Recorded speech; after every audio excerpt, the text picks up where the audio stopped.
एक लाइन से खड़ा हो जाए। नमस्कार, रफ्तार इंडिया न्यूज में आपका स्वागत है। मैं हूं जेके मौर्य। रफ्तार इंडिया न्यूज का खास प्रोग्राम अब की बार किसकी सरकार का सर्वे पहुंच चुका है यूपी के जनपद महाराजगंज में। आज हम जनपद महाराजगंज के मुड़िला बाजार में हैं।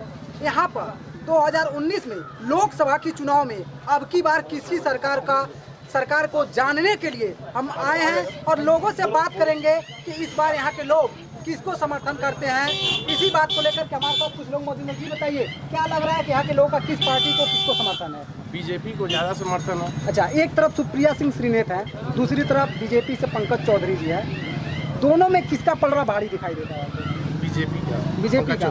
अच्छा, क्या मुख्य रूप से जो 5 सालों में यहाँ पर काम हुए?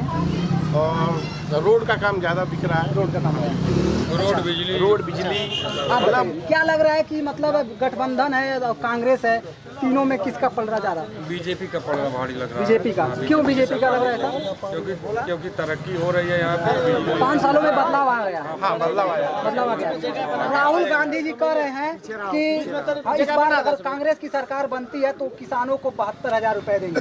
तो इसके बारे में यहाँ के लोग का क्या रिस्पॉन्स रहेगा? वो खेत बेच करके अपना देंगे जी, वो अपना खेत बेच करके देंगे, जो उनका निजी जो उनका जमीन है। अच्छा, वही बेच करके सब अभी किसानों को देंगे। अच्छा, अभी वो तरह तरह से प्रधानमंत्री जी पर आरोप लगा रहे हैं कि सरकार चलाने में चौकीदार को लेकर के चौकीदार चोर कर रहे हैं। भैया चौकीदार सही है, वो जो चोर कहता है पहले उसको साबित करके दिखा। अच्छा जी बताइए, जैसे कह रहे हैं चौकीदार चोर है। भारत माता की जी, यहाँ के लोगों का उस पर क्या रिस्पांस रहेगा कि चौकीदार अपने आप को बता रहे प्रधानमंत्री जी, इस पर क्या? मोदी है वो राहुल जी अपने आप को साबित कर दे कि हम चोर नहीं है, इसलिए जो है कि मोदी जी चोर नहीं है। जी बताइए, क्या लग रहा है? चोर है वही मोदी जी को। जी, राफेल को लेकर के कह रहे हैं कि वहाँ फाइल गायब हो गई राफेल घोटाला को लेकर के तमाम सवाल कर रहे हैं। सवाल ही नहीं उठता। मोदी जी एक ईमानदार व्यक्ति है, बहुत साफ सुथरे व्यक्ति हैं जी, और मतलब काम करने वालों में, देश के लिए काम करने वालों में है और भारत को एक पहचान दिलाई है उन्होंने। पूरी दुनिया में भारत का नाम हुआ है मोदी जी के। राहुल जी कह रहे हैं कि युवाओं को रोजगार नहीं मिला, किसानों की स्थिति नहीं परिवर्तन हुई, इसके बारे में क्या रिस्पॉन्स? 5 साल में कितना रोजगार चाहिए? 70 सालों में तो रोजगार नहीं दे पाए। 5 साल में कितना रोजगार देंगे? 5 सालों में जी, 5 साल में कितना जी, रोजगार आप देंगे? बताइए कि क्या लग रहा है यहाँ से? बीजेपी निकलेगी। बीजेपी निकलेगी। जी, आप बताइए। सरकार किसी भी की हो, किसी भी की बने, लेकिन सबसे बड़ा मेरा मुद्दा यह है कि जो व्यापारी और इनकम टैक्स दे रहे हैं, जीएसटी दे रहे हैं, उनका एक अलग से नियम लगा करके, आयोग बैठा करके 60 साल के जब हो जाते हैं उनका पेंशन लागू किया जाए जी, और जीएसटी को सरल बनाया जाए जी। मेरा सबसे बड़ा मैं ये जानना चाहता हूँ कि नोटबंदी और जीएसटी का यहाँ पर जैसे आप व्यापारी लग रहे हैं तो यहाँ पर कैसा रिस्पांस रहेगा? रिस्पांस बहुत बढ़िया है। नोटबंदी हुआ, बहुत क्या अच्छा हुआ। समस्याएं हुई थी नोटबंदी और जीएसटी को लेकर? समस्याएं जो चोर थे वो लोगों को समस्याएं हुई है, जो अपना जो है काला धन रखे तो उनको समस्याएं हुई है। हमको किसी भी यही समझाना है कि इनकम टैक्स जो व्यापारी दे रहे हैं, कोई भी वो किसी भी विशेष वर्ग का हो, उनको सम्मान मिलना चाहिए और 60 साल के ऊपर हो उनको पेंशन का हकदार बनाना चाहिए। जी, राहुल गांधी जी इसी बात को लेकर के बीजेपी को काफी कटघरे में कर रहे हैं कि नोटबंदी और जीएसटी से लोगों को काफी नुकसान हुआ है, तो इसके बारे में आपके लोगों का क्या रिस्पांस रहेगा? जी बताइए। जगह बना देना चाह रहे हैं कि मतलब आज तक मोदी जी ने केवल एक काम नहीं किया है, उन्होंने आर्थिक, सामाजिक, सामरिक हर तरह से उन्होंने हेल्प किया है भारतीय लोगों को। आप देखेंगे सामाजिक रूप से उन्होंने ऐसे कुछ काम किए जैसे स्वास्थ्य, शिक्षा हुआ, सड़क हुआ, बिजली हुआ, इन सब में देश की तरक्की को कहां से कहां तक पहुंचा दिया उन्होंने। आर्थिक रूप में आप देखेंगे जीएसटी लागू किया, उससे आम जनों को कोई प्रभाव नहीं है। आप कहेंगे कि थोड़ी सी प्रॉब्लम तो होगी ना, इतनी दिन से जितनी भी भ्रष्टाचार हुए हैं उनको दूर करने में थोड़े समय लगेंगे। नोटबंदी में लोग लाइन लगा करके कितने किसानों की मौत हो गई है, तमाम तरह से सवाल कर रहे हैं, तो इसके बारे में यहाँ की लोगों की क्या क्या समस्याएं हुई थी? अगर मोदी जी के सफलता में आप श्रेय लेते हैं तो उनके असफलताओं में भी आपका हाथ होना आपको मानना पड़ेगा। इस बात को हर आदमी को मानना चाहिए। सामरिक रूप से उन्होंने जिस तरह से चीन और पाकिस्तान को घेरा है, शायद ही किसी गवर्नमेंट ने आज तक किसी ने घेर पाया, कोई नहीं घेर पाया, और ना ही कोई पैदा हुआ अभी तक जो घेर पाएगा। इसलिए आप बताइए कि यहाँ पर व्यापारियों की स्थिति में किस प्रकार का बदलाव आया है? देखिए, यहाँ किसी प्रकार का व्यापारियों का न कभी उत्पीड़न हुआ है भाजपा के शासन में, ना ही किसी व्यापारी बंधु को कोई दिक्कत हुई है। अगर दिक्कत हुई है तो उन कांग्रेसी चमचों को हुई है, उन सपाई चमचों को हुई है, उन बसपाई चमचों को हुई है। मोदी जी ने गैस कनेक्शन हमारी माताओं को फ्री में दिया, मोदी जी ने बिजली कनेक्शन हमारे बहनों को फ्री में दिया, मोदी जी ने हमारे किसान भाइयों को 2-2 हजार का 3 इंस्टॉलमेंट फ्री में दिया, मोदी जी ने सामरिक सुरक्षा सुदृढ़ किया, मोदी जी ने पाकिस्तान में घुस करके आतंकियों के लॉन्चिंग पैड को देश नाबूद किया, मोदी जी ने देश का सर ऊंचा किया है, गद्दारों का सर नीचा किया है। हर हर मोदी, घर घर मोदी, फिर से मोदी सरकार। जैसे आप एक व्यापारी लग रहे हैं, तो क्या कह रहे हैं जीएसटी लगने से अब व्यापारियों की जो आमदनी बढ़ रही है उसमें काफी कमी हुई है, इसके बारे में देखिए, व्यापारी जो चोर व्यापारी हैं जीएसटी नहीं देना चाहते हैं। आज हम 50 लाख रुपए का टर्नओवर करते हैं, 50 करोड़ का टर्नओवर करते हैं, तो मुंह छाई के जाते हैं और उसको ना ही कोई इनकम टैक्स का टच करता है, ना ही कोई सेल टैक्स का टच करता है। ये मोदी सरकार की बहुत बड़ी उपलब्धि है। मित्रों, मैं आपको इस समाचार चैनल के माध्यम से आम जनता जनार्दन को मैं कहना चाहता हूं कि मोदी जी के पास कोई परिवार नहीं है, पूरा हिंदुस्तान उनका परिवार है। 60 साल ये भ्रष्ट कांग्रेसी शासन किए, 60 साल ये भ्रष्ट कांग्रेसी शासन किए, लूट खसोट जारी रहा। अब इस शासन में लूट खसोट जारी नहीं हो रहा है, इनके पेट में चूहे कूद रहे हैं। तो हमारे साथ कुछ युवा वर्ग के भी लोग दिख रहे हैं जिनसे बात करके बताइए आपको क्या लग रहा है कि नरेंद्र मोदी जी के आने के बाद क्या कुछ बदलाव हुआ है, जहाँ लोग कह रहे हैं कि रोजगार नहीं मिला, इसमें क्या कहेंगे आप? अच्छा, इस बार किसको अवसर देंगे आप?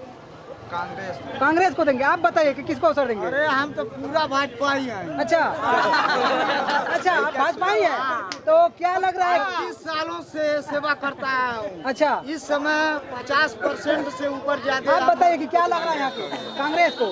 अच्छा, क्या लग रहा है, नोटबंदी से जीएसटी से नुकसान हुआ है कि नहीं हुआ? जी जी जी।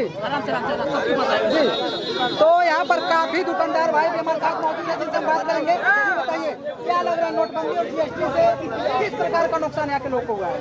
देखिए, एक चीज बताते हैं कि भारत की आर्थिक व्यवस्था जिस तरह से पूर्ववर्ती सरकार में कमजोर थी और जिस तरह से माननीय नरेंद्र मोदी जी ने विश्व बैंक से कर्जा न लेते हुए अपनी भारत की क्षमताओं को प्रदर्शित किया है, भारत के उन कोहिनूर हीराओं को प्रदर्शित किया है कि मैं खुद जो पूरे दुनिया का विश्वगुरु भारत था, जो कभी सोने की चिड़िया कहा जाती, आज वो सोने की चिड़िया है। और यह चीज, यह परख नरेंद्र मोदी जी ने किया। उन्होंने भारत की अर्थव्यवस्था को और भारत के लोगों से वो अर्थव्यवस्था जीएसटी के माध्यम से लिया। यहाँ पर मुद्दे क्या होंगे इस बार लोकसभा चुनाव में?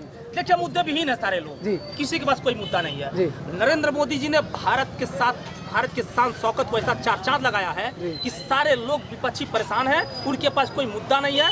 केवल वो अपने लतंगड़ई पर उतारू हैं, वो अपने गुंडागर्दी पर उतारू हैं, उस माध्यम से वो। आपसे जानना चाहेंगे, जो 2014 में नरेंद्र मोदी जी का लहर था, वो लहर बरकरार है कि कुछ कमी आई है उसमें? एकदम बरकरार है। लेकिन इतना मालूम है कि मोदी का ही सरकार बनेगा, क्योंकि 2-4 वोट अगर कट जाता है फिर भी मोदी का जीत है। जी। क्या लग रहा है यहाँ पर नोटबंदी और जीएसटी से कोई नुकसान हुआ है कि नहीं हुआ है? नहीं, जीएसटी वेएसटी से नहीं कोई मतलब है यहाँ। अच्छा, सब लोग अपने आप में मस्त। आप बताइए कि क्या लग रहा है, युवाओं की स्थिति में कुछ बदलाव हुई है? किसानों में क्या बदलाव आया है यहाँ पर? किसानों की आर्थिक स्थिति काफी बदलाव हुआ है। जो उनकी पहले एमएसपी रेट थी वो काफी मतलब नीचे था, आज 1800 रुपये। राहुल गांधी कह रहे हैं कि हमारी सरकार बनती है तो हम किसानों को 72,000 रुपए देंगे सालाना। अरे जो आज तक नहीं दे पाए वो आज क्या देंगे? वो तो उनको चुनाव जीतने का एक स्टैंड है। जो 70 साल से गरीबी के नाम पे देश की नीतियां बनाते रहे, वो आज खेल कूद लेने की मानसिकता है। आप बताइए कि क्या लग रहा है इस बार 2000 लोकसभा 19 के चुनाव में किसका पलड़ा भारी दिखाई दे रहा है? गठबंधन का पलड़ा भारी रहेगा। अच्छा, एक साथ है, गठबंधन को कोई हरा नहीं पाएगा, इस बात को मान कर जाइए आप। गठबंधन करेगा, गठबंधन का पलड़ा भारी रहेगा। अच्छा, मोदी जी से निकल जाइए। मैं बता रहा हूँ, जवाब दे रहा हूँ। आदमी का छाट सब लोग मिल करके उखाड़ रहे हैं।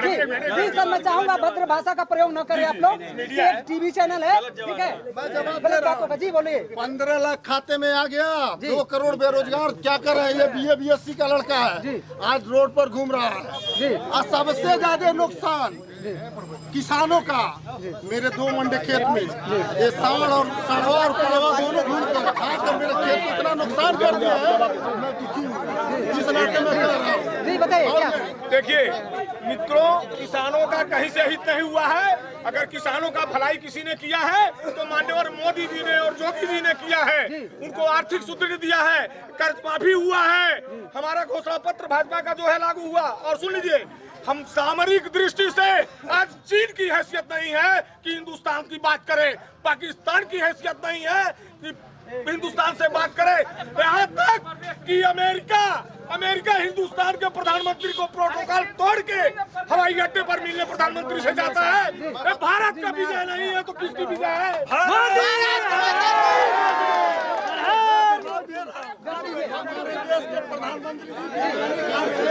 हमारे देश के प्रधानमंत्री जी बिरयानी खाने पाकिस्तान जाते हैं, नवाज शरीफ से हाथ मिलाते हैं। मैं ये कहता हूँ, अमेरिका और भारत चाहे जापान चाहे इंडिया, हम किसान लोग हैं, हम लोग जमीन से उपजाऊ किसान हैं, हम लोग खेती करते हैं। आज यूरिया किसान नहीं है, व्यापारी है। यूरिया और डाई, यूरिया 1370 रुपये में